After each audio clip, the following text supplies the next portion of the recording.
Hello मित्रांनो, तुमच्या Marathi Dick चॅनलवर स्वागत आहे। मी तुम्हाला मराठी डिक चॅनलवर रोज नवीन इंग्रजी शब्द शिकवणार। तर चला समय नसण्या करता आजच्या व्हिडिओमध्ये शिकूया इंग्रजी शब्द। अकोमोडेट। अकोमोडेटचा मराठीत अर्थ जागा करणे, राहण्याची सोय करणे, सामावून घेणे, एखाद्याला मदत करणे किंवा उपकृत करणे होत आहे। अकोमोडेटला आपण वाक्यात प्रयोग करून बघूया। पहिला वाक्य आहे, the hotel can accommodate up to 600 guests. दुसरा वाक्य आहे, this apartment can accommodate a family of 6।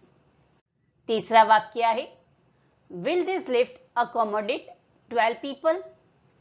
चौथा वाक्य आहे, they must accommodate themselves to the situation.